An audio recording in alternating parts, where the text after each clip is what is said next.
Välkomna till första advent. Jag har en liten ljusstake. Jag ska vänta tills det sätter igång så att ni alla ser mig. Jag försöker ha datorn på så att jag ser när ni börjar se mig. Nu!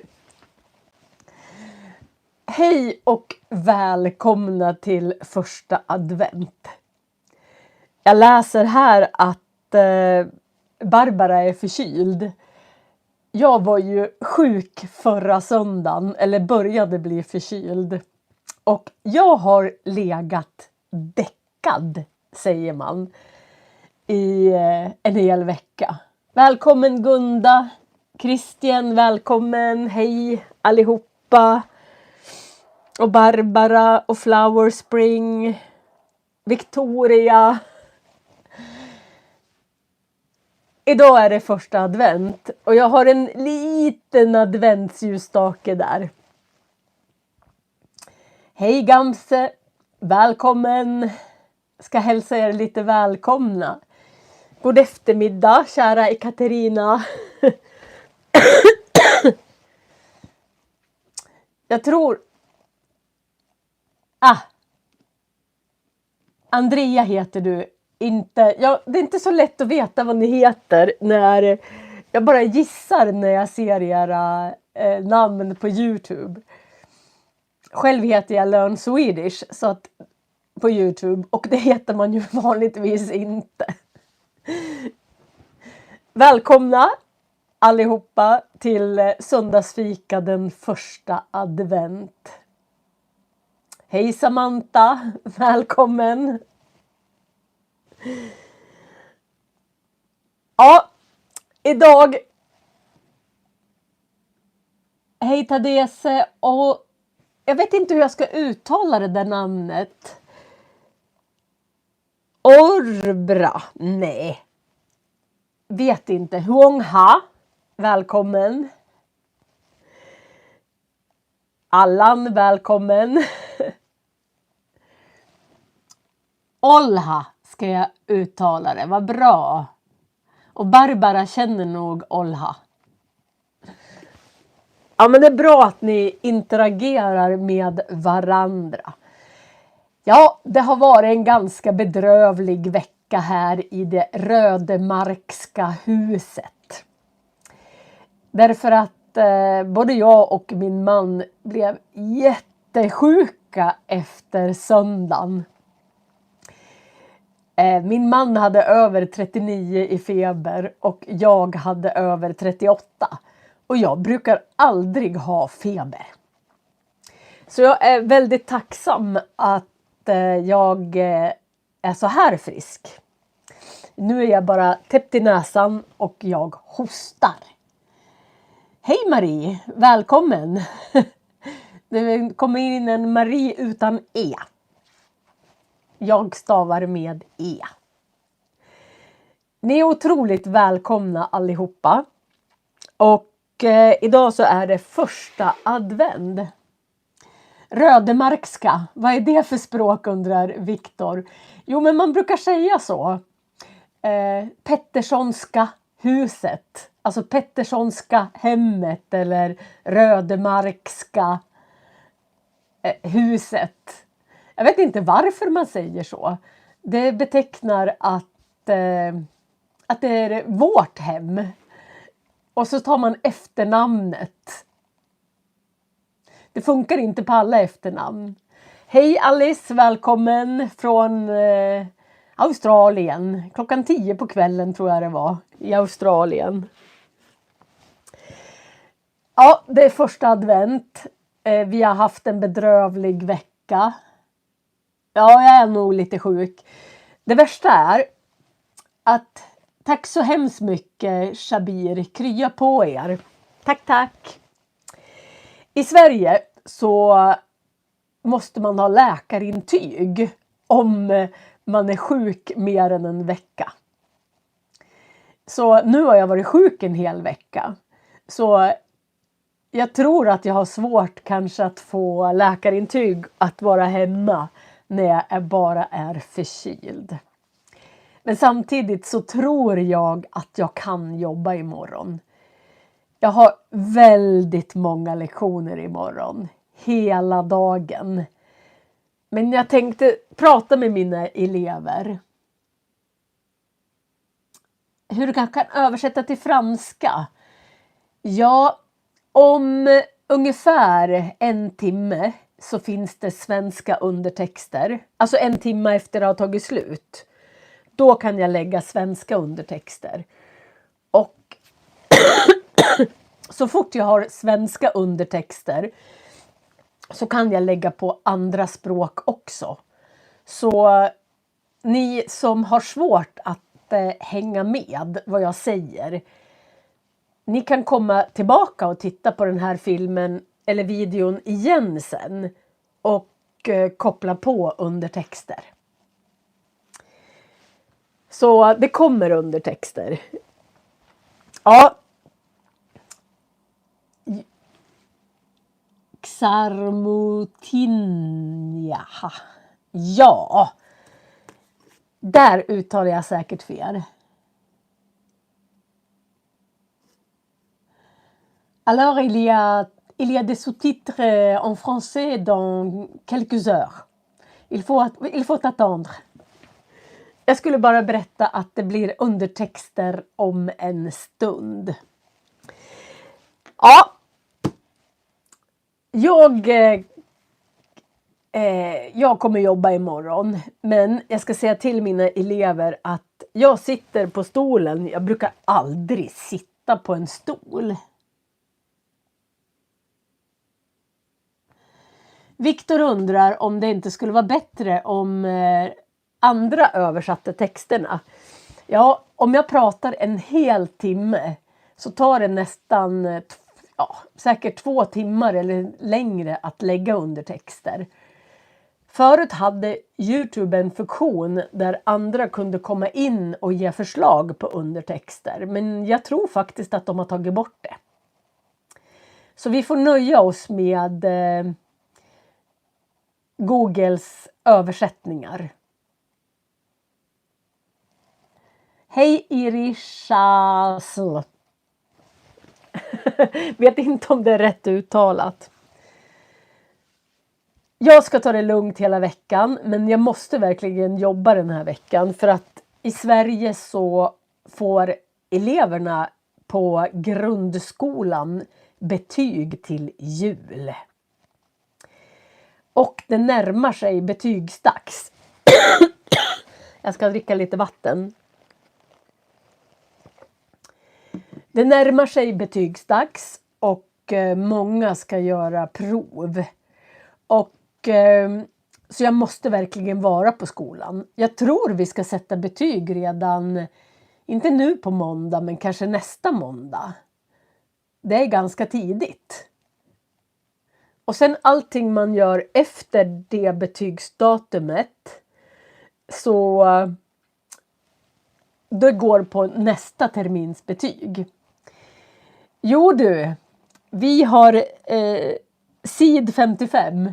Vi har redan börjat med julmust. Jag vet inte hur många av er som känner till julmust. Jag vet att Coca-Cola försöker alltid ta över marknaden till jul. Att svenskar ska dricka Coca-Cola, men det gör vi inte. Vi dricker julmust. Min fästman pluggar för provet nu. Oj! Jag undrar vilket prov det är. Ja, jag har varit sjuk. Här lägger jag mina räkningar. Viktor tycker att det är olagligt att dricka julmust före och efter julafton. Jag har nog redan druckit lite julmust. Jag vet inte vad ni tycker om julmust, alla ni som inte är uppvuxna med det. Jag har till och med ätit risgrynsgröt, alltså julgröt, tomtegröt. Och jag har ätit pepparkakor. Och jag har ätit lussebullar. Jag har gjort mycket som man redan innan som man kanske inte ska göra. Ja, jag har inte... han pluggar för SFI, kapiteltest. Ja, bra att plugga. Man ska studera mycket. Ja. Kan du tänka dig några lektioner om adverbial och adjektivböjningar? Om ni söker på min kanal. Man kan gå in på, tror jag, min kanal på YouTube. Och sen så finns det sök på ett litet förstoringsglas. Och så är det bara att skriva in adverbial, adjektiv. Så kommer alla filmer jag har gjort om just den saken upp. Och idag så faktiskt så har jag bara för att i beskrivningen till den här filmen så har jag lagt in allt jag har gjort om julen. Jag har gjort 2 gånger förut har jag gjort film om första advent. Fira jul i Sverige, första advent. Jag har julord på svenska. En julhälsning från Marie. Jag har julbord.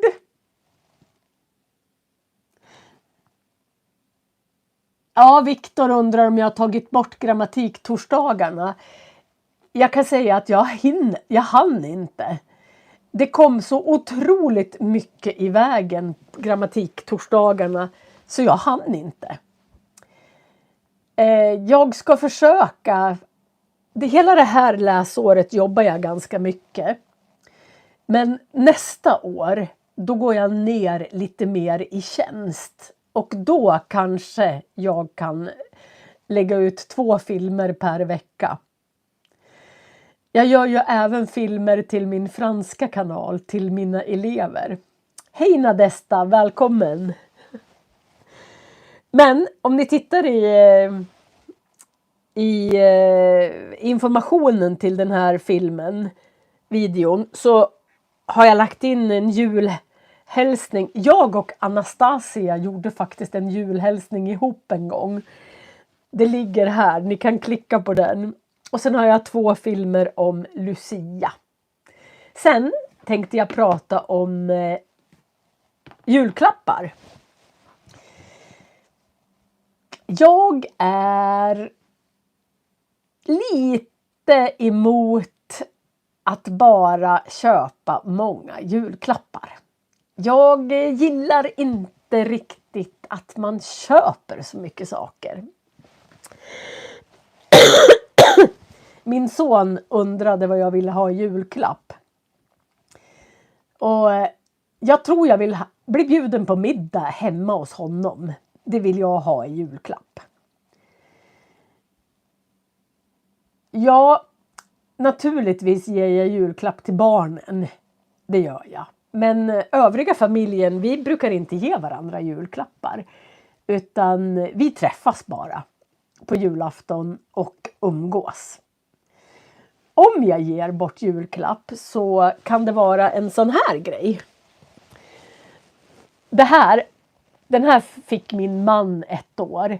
Det är en fotobok. Och det finns jättemånga sajter på nätet som... Alice har redan köpt lite julklappar. Men den här fotoboken uppskattar han enormt mycket mera. Då hade jag samlat ihop massor med bilder ifrån min telefon. Ifrån året och några år som har gått. Och så fick han en fotobok. Och den här tittar han i väldigt ofta. Den här fotoboken gav jag till hela min familj i Köping. Då var det väldigt mycket Köpingsbilder i den här.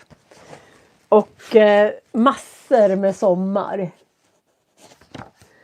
Ja, jag håller med Viktor. En julklapp behöver inte vara en fysisk grej. Jag tycker om jag var bra Alice. Otroligt roligt och det blir så personligt. Därför att oftast när man har fotoböcker eller alla foton i telefonen, då tittar man inte på dem. Och ja, det är mycket trevligare tycker jag att titta i en sån här fotobok. Och sen tycker jag det är så roligt när det blir som en hård pärm. Välkommen Parvin. Och sen så blir det verkligen en inbunden bok. Och så får man välja själv hur många sidor man vill ha. Här står jag och målar huset till exempel. Jag står högst upp på en stege. Och sen så är jag väldigt smutsig. Och målar hus.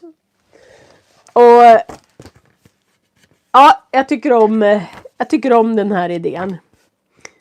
Det här är när jag och Jonathan var i Paris. Då var vi nere i katakomberna. Så här sitter han på en sån här stol i katakomberna i Paris. Och allt det här runt omkring är ben. Vet inte om ni ser det. Så ja. Mitt barnbarn som är 7 år gillar också Lego. Sen har jag gjort en julklapp till er allihopa. Den kommer snart. Jag har gjort den här. Välkommen Wilfrid, du är ny här. Ja, du är så välkommen. Hur gör man en fotobok? Ja, alltså man kan leta på nätet. Det finns väldigt, väldigt många olika sajter som gör fotoböcker. Jag har gjort mina på Vistaprint, heter det. Och just inför jul brukar det vara halva priset på fotoböcker. Så man bara lägger in alltihopa så gör själva programmet eller själva hemsidan eller plattformen böckerna själv. Man väljer hur många kort man vill ha. Jag har inte ens placerat bilderna själv. Men jag har gjort en film nu om Petter och Lottas jul utav Elsa Beskow.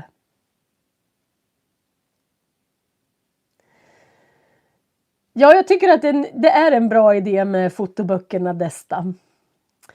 Jag har ju en liten svaghet för Elsa Beskow som ni kanske har förstått. Jag älskar hennes böcker och nu har Elsa Beskow varit död i 70 år. Vilket innebär att jag får göra filmer.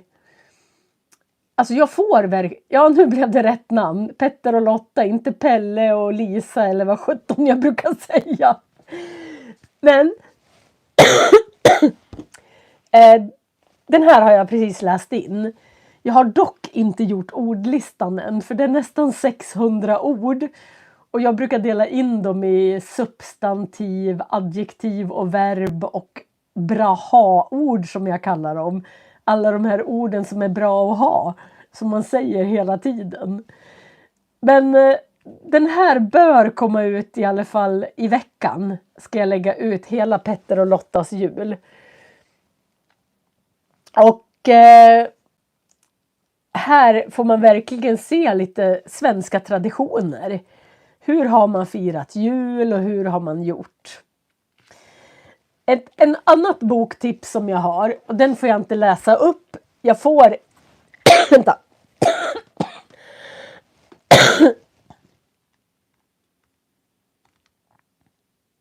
Oj, den där hann jag inte läsa. Den var jättelång.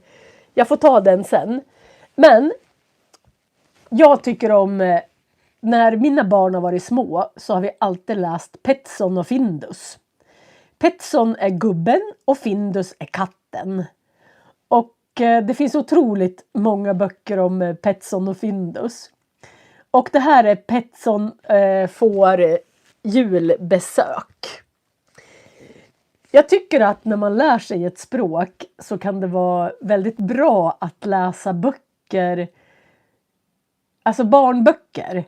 Det här är ganska avancerat ändå. Det är inte några ord på varje sida och den här är helt sönderläst.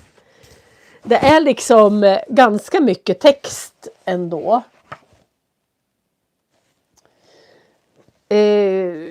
Viktor skriver att många läser in böcker på YouTube fast man inte får.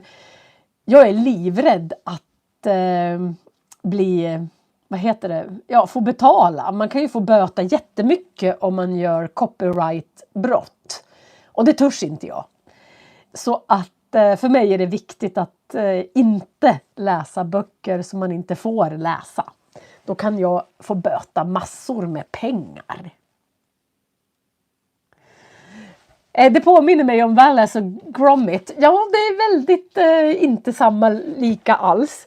Men många frågar så här, men jag kan inte låna böcker i Sverige. Alltså jag bor inte i Sverige. Jaha, Gromit är en hund. Jag fattar. Jag har, alltså såna här böcker går ju att köpa på Adlibris. Så jag har faktiskt länkat till den i beskrivningen. Om man bor i Sverige och köper den här boken så kostar den 109 kronor. Den här boken är nästan helt sönderläst. Jag vet inte hur många gånger. Nu skriver Viktor att ja, jag får läsa det där sen, Viktor. Ja, så här är i alla fall en bok. Jag ska läsa på baksidan i alla fall på förklaringen vad den handlar om. Petson och katten Findus har haft brott med julstädningen. Den är nästan klar. Det är bara granen och julmaten som ska grejas. Just då händer det som inte får hända. Petson halkar och gör sig så illa i foten att han inte kan ta sig till affären efter julmat och rakt inte till skogen efter julgran. Det skulle ha blivit en bedrövlig jul om inte Petson fått ett julbesök som varken han eller Findus ens kunnat ana. Eller ens kunnat drömma om. Ja, det är Sven Nordqvist som har skrivit den här boken och illustrerat. Och det finns väldigt många Petson-böcker. Om ni är i närheten utav Katrineholm så finns det, alltså i Julitta, det är en liten stad i närheten av Katrineholm. Där har de en hel Petsonland som är jättetrevligt att åka till. Jag rekommenderar det om ni är där. Ja, då ska vi se.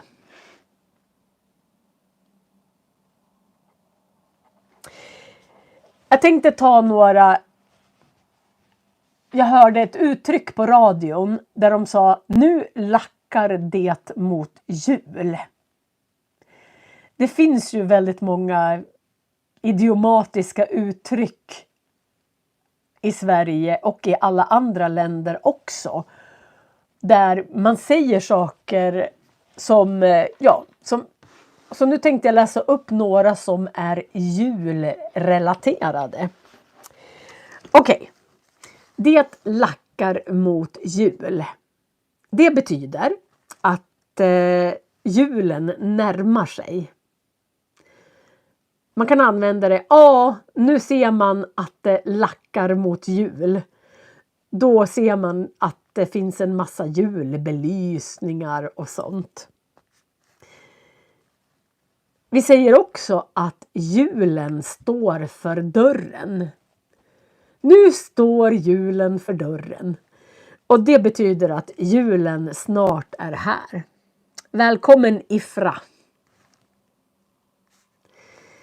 Vi säger ju ofta ingen jul utan snö. vi har ju oftast snö i Sverige. Och här uppe i Åre-Duved, där är det ju nästan alltid snö. Jag har ju snö nu. Jag vet inte om ni har snö, men här är det i alla fall snö, ser ni. Så ofta om jag tittar på någon romantisk julfilm på tv till exempel, då är det ju ingen snö. Utan det kan ju till och med vara väldigt varmt.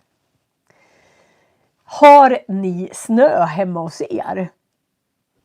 Jag vet inte riktigt var gränsen går för snö i Sverige just nu. Kan det ha varit måndags eller tisdags eller onsdags, då hade vi faktiskt 17 grader kallt här. Fast då var jag sjuk, så jag var inte ute. Katten tycker inte om när det är 17 grader kallt ute. Vad har ni för julordspråk? Säger ni det lackar mot jul eller? Ja, Alice har sommar istället på jul. Och det är jättevarmt. Det skulle vara jättekonstigt, tycker jag. Men jag förstår ju att halva jordklotet har det varmt på jul och inte kallt. Men jag är inte van vid det. Ja. Vi brukar alltid vi har en tomt med massor med träd på.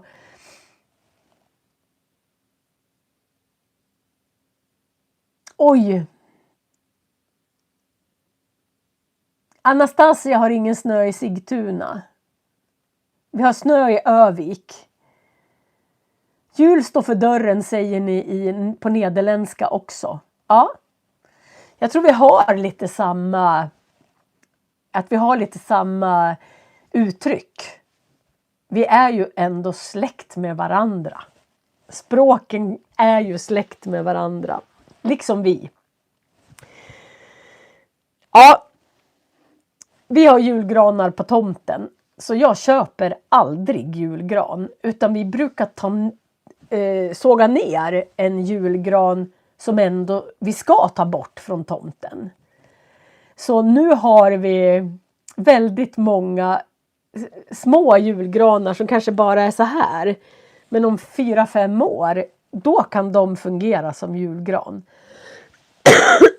Och vi har redan sett ut en julgran som vi ska ta. Men vi plockar inte in några julgranar för en dag innan julafton. Det gör vi aldrig. Ja, jag har ätit ingen snö i Moskva. Men nej, det ligger ganska långt söderut kanske. Om man tänker. Jag försöker se en karta i mitt huvud. Jag har ätit, när jag fikar, ni är ju på fika med mig, men jag kan inte äta så mycket då, eller dricka så, jag kan dricka vatten, annars bara hostar jag. Men pepparkakor är favoritfika i december. Vi äter jättemycket pepparkakor. Äter ni pepparkakor? Tycker ni om pepparkakor? Men jag kan inte äta pepparkakor nästan utan mjölk. Och jag vet att vi dricker väldigt mycket mjölk i Sverige. Vad dricker ni till era pepparkakor?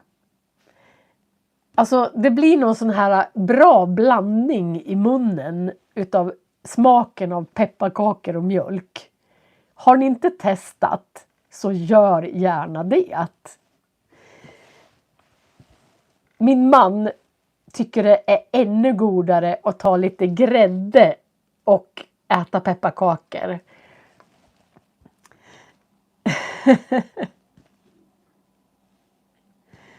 Man får bara äta pepparkakor, säger Viktor, den 9 december. Oj, oj, oj, oj.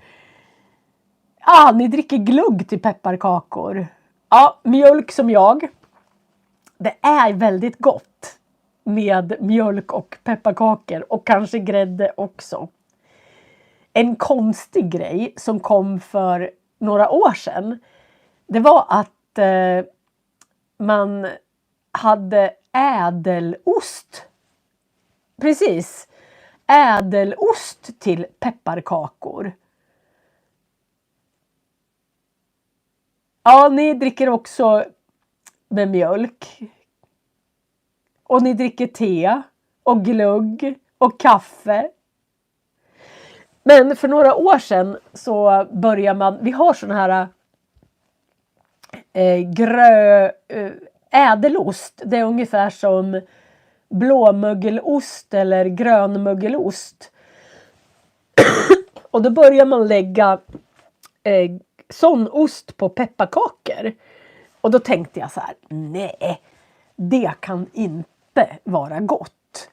Men faktiskt så är det supergott med grönmögelost eller blåmögelost eller ädelost på pepparkakor. Har ni testat det? Vi får se ifall det är någon som har testat det. Grönmögelost på pepparkakor. Ja, det är faktiskt en höjdare kan man säga. Jag ber om ursäkt. Idag är min hals inte riktigt som den ska. Och bara för det så var jag tvungen att googla på mjölk. Alltså 1980 då drack svenskarna 160 liter mjölk per år. Och nu så dricker vi bara 64 liter mjölk per år. Jag tror att jag dricker 160 liter mjölk per år nästan. Jag tar nog 2 glas mjölk per dag. Och då blir det ju ungefär en halv liter mjölk per dag.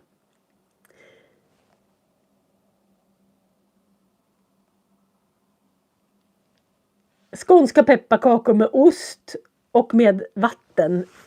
Ja. Men det som var lite roligt, ursäkta. Det som var lite roligt, det var att även om vi inte kanske dricker lika mycket mjölk som förut, så äter vi 370 kilo mejeriprodukter eller mjölkprodukter per år. Och det är ju lite otroligt. Det blir nästan 1 kilo per dag. Äter man verkligen så mycket mejeriprodukter eller dricker? Ja, ni har bakat frallor med Manitoba-mjöl. Ja, Manitoba-mjöl är väldigt bra när man ska baka. Ja, vi dricker 64 liter mjölk. 28 liter syrade produkter. Det kan vara yoghurt eller crème fraîche eller kvarg. Sånt som är syrat. 7 liter grädde. 19 kilo ost. Och 3 kilo smör. I genomsnitt per person i Sverige. Jag tyckte att 19 kilo ost var väldigt mycket. Vad tycker ni?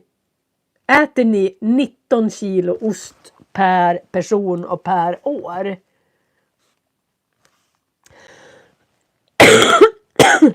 Ja. När jag var liten, då gjorde jag nästan alla mina julklappar själv. Och jag hade en fantastisk farmor. Hon hade så mycket tid med oss barnbarn. Min farmor var född 1910. Och hon jobbade som hembiträde i Stockholm hos en fin familj, som man sa då. Och då hjälpte hon till att laga mat och städa och handla och göra sånt som husfrun inte gjorde.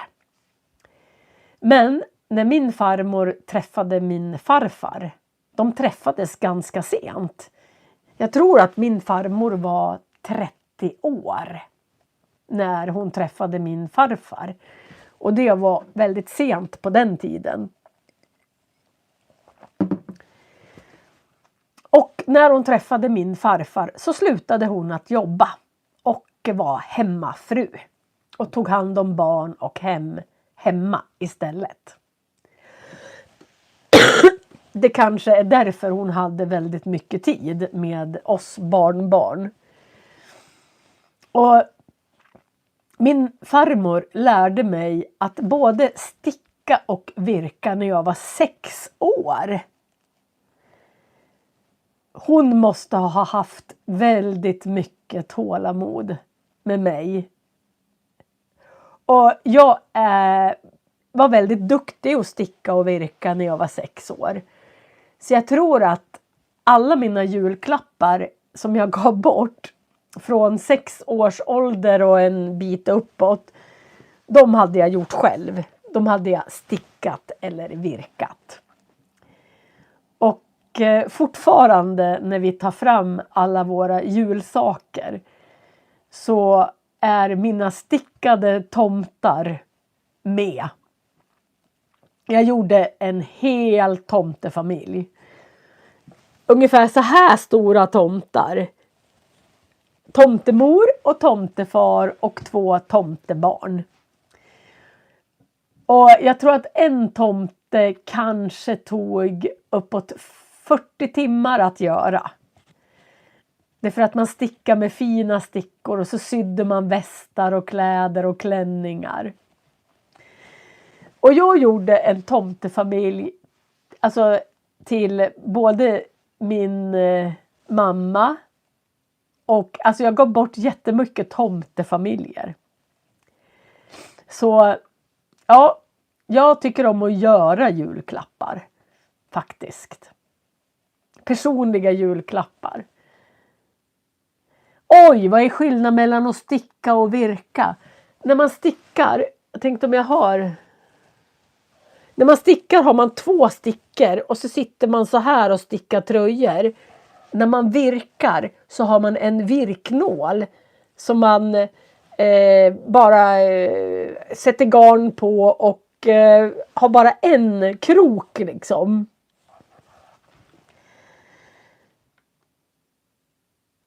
Var det en bra förklaring? För ni som vet. Ja, så jag är... Nu virkar jag inte. Jag har faktiskt virkat ett helt överkast. Då virkar man såna här rutor. Och sen så syr man ihop dem sen. Ja, jag har stickat många djur och katter och hundar. Min farmor som vi kallar henne. Hon stickar eller virkar väldigt mycket djur. Hon har virkat ugglor och pepparkaksgubbar och fåglar. Hon är jätteduktig att virka. Handarbete är ju ett bra sätt att varva ner. Just nu så är min man på kör. Han är med i en kör. Och de sjunger i Åre gamla kyrka. Åre gamla kyrka, jag har varit där i en live. Den är alltså från 1100-talet. Och det är ganska otroligt. Därför att när jag läste tidningen nu så såg jag att Notre Dame är färdig reparerat efter det brann där. Och om man kollar när Notre Dame byggdes så är det på 1100-talet. Så våran lilla kyrka i Åre är alltså lika gammal som Notre Dame. Är inte det otroligt? Åre gamla kyrka är en stenkyrka. Och den är väldigt liten. Man får inte plats jättemånga i den. Men det var nog inte så många som bodde i Åre på den tiden. På 1100-talet. Så just nu sjunger han i Åre gamla kyrka. Och sen ikväll ska de sjunga i Duveds kyrka. Det kallas för den nya kyrkan. Den är gjord av trä och byggdes i början på 1900-talet. Ja, går ni i kyrkan på första advent och lyssnar på körer? Eller vad har ni för traditioner hemma hos er? Firar ni överhuvudtaget första advent? Ja. Vad tror ni? Gör ni det? Vi kommer inte fira jättemycket idag eftersom både jag är fortfarande ganska dålig i rösten. Så jag ska inte träffa några människor idag i alla fall.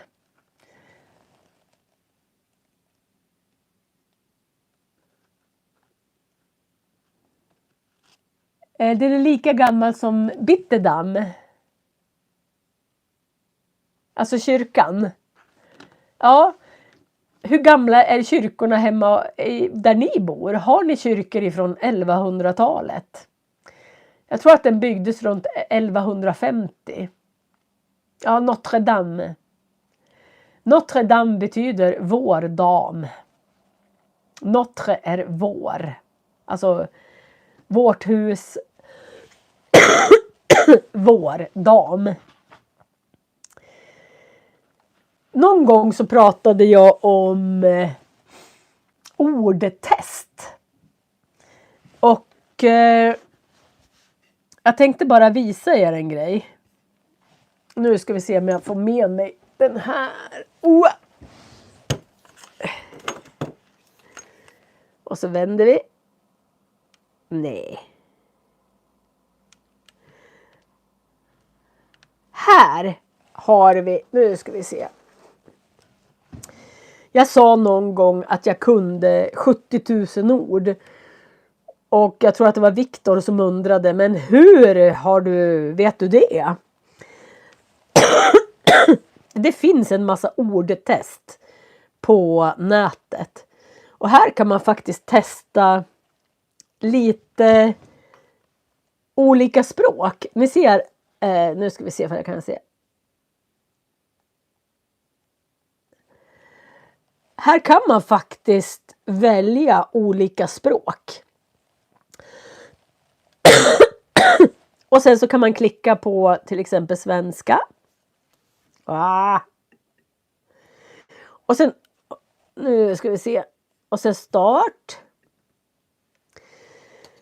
Och det är ganska så enkla i början så här. En synonym för kärlek är gilla.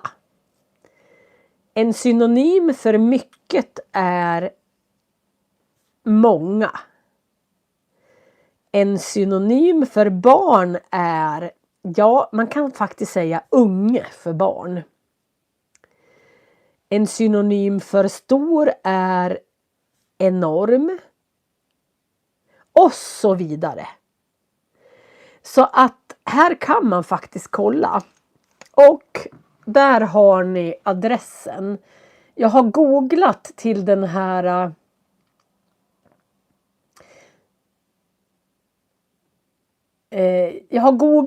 eller här har ni adressen arealme.com. Men jag har lagt till den här även i beskrivningen. Och det finns lite allt möjligt på den här sidan. Men här kan man alltså testa sitt ordförråd. Sen har jag för ganska avancerade. Vi har ju högskoleprovet så man kan söka, man kan göra ett högskoleprov heter det. Och högskoleprovet kan hjälpa till om man vill komma in på en linje, ett program, ett yrke om man inte har tillräckligt bra betyg. Och sen så kollar de då på högskoleprovet vad man kan och inte kan. Och det som är bra här på den här sidan, den har jag också länkat till i beskrivningen. Det är att alla gamla högskoleprov ligger här. Så om man vill träna på svenska till exempel, då kan man gå in på vilket högskoleprov som helst. Jag tar höst 2006.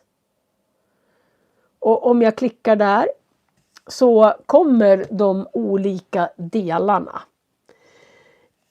Det finns olika typer av högskoleprov. Det är matematik, engelska, läsning och så vidare. Och sen finns det också ord.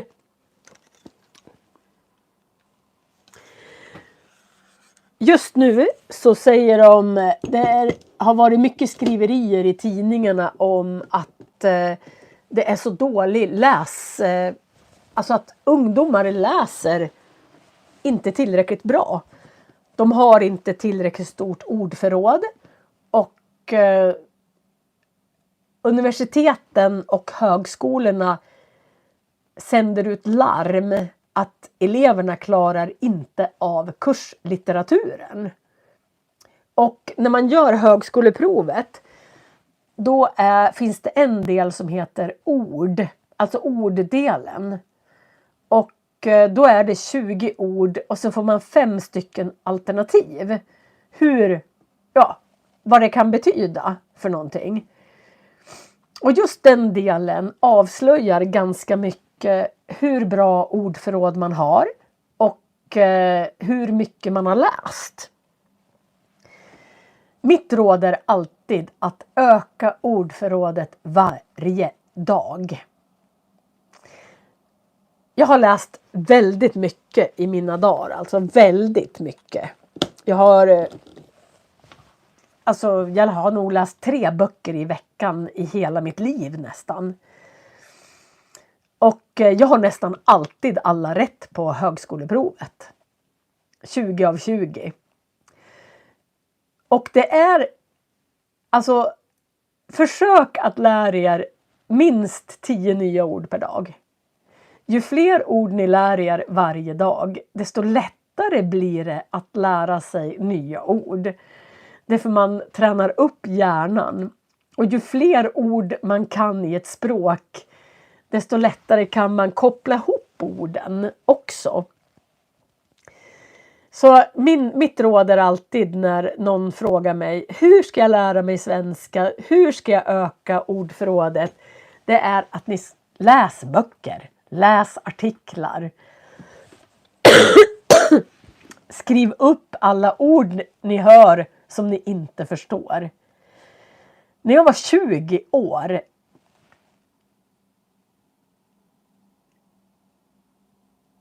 jag ska skriva en morgonpåminnelse om att livestreamen.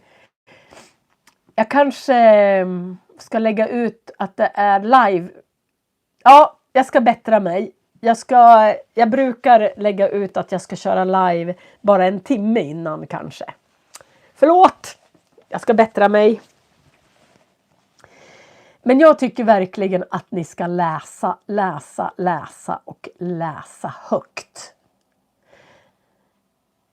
Slå upp alla ord. När jag var 20 år och började på lärarhögskolan, som det hette då kände jag ändå, fast jag hade läst väldigt mycket, att jag saknade mycket ord som behövdes när man skulle studera på högre studier. Så då började jag att skriva upp alla ord som jag inte kunde i ett block som jag hade i fickan. Och sen så på kvällen så låg jag och tränade på de orden och då var det svenska ord. som jag som svensk inte kunde. Och sen la jag alla lappar i en hög, och när det hade gått en vecka, då tog jag upp hela veckans ord och sen så gick jag igenom dem. När det hade gått en månad,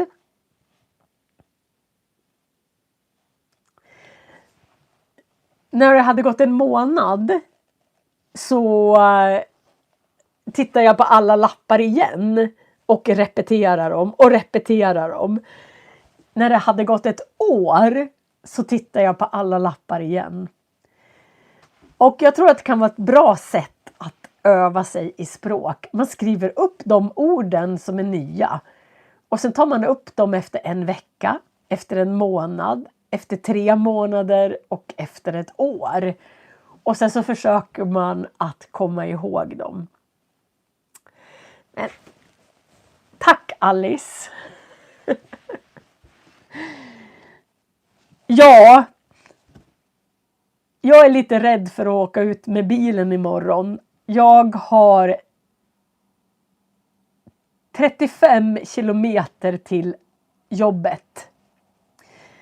Och det är blixthalka. Om man går in i tidningen och tittar. Man kan gå in på svt.se. Jag kanske ska skriva upp det. Oj, jag har inte suddat sen förra. Jag skriver här. svt.se. Där. Jag pratade om jamtska förra gången och sen har jag inte suddat. svt.se. Där finns det nyheter. Och där varnar de för blixthalka idag. Och då blir det glashalt. Det är som att köra på en hockeyplan. Alltså en isplan. Och ibland är det så att om det är 0-gradigt och så sandar man på isgatan. Då sjunker sandkornen ner. Så att efter bara någon timme så är det lika halt igen. Så jag hoppas att imorgon att det inte är isgata hela vägen till Järpen. För då blir det problem.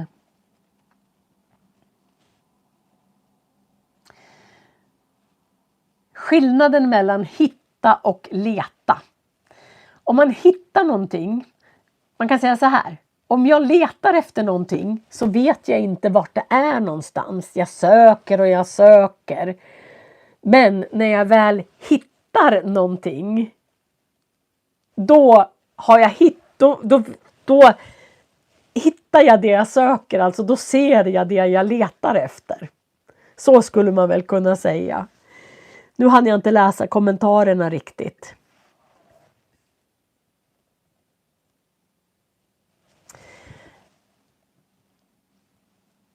Ja, idag, nu börjar det närma sig sitt slut.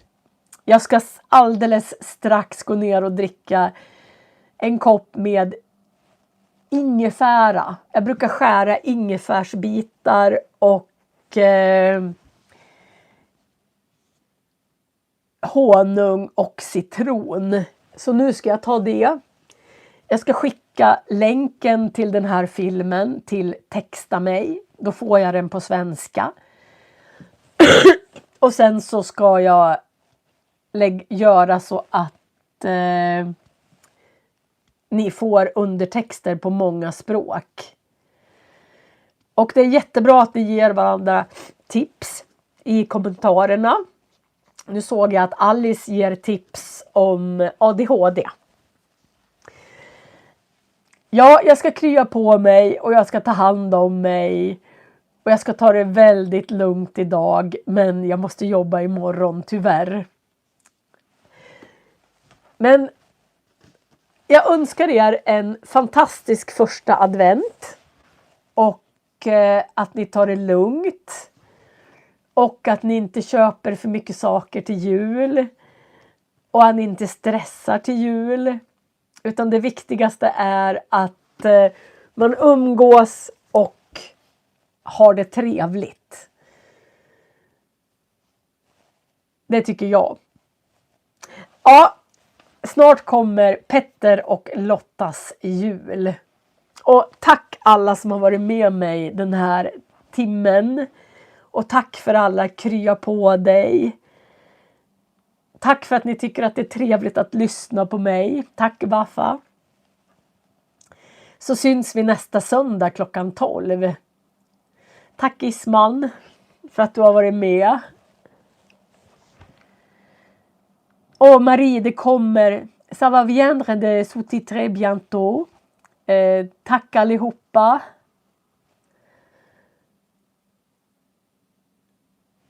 Nu ska vi se. Tack för att ni har varit med på söndagsfika. Idag fick jag bara dricka vatten. För röstens skull. Hej då, vi syns nästa söndag klockan 12.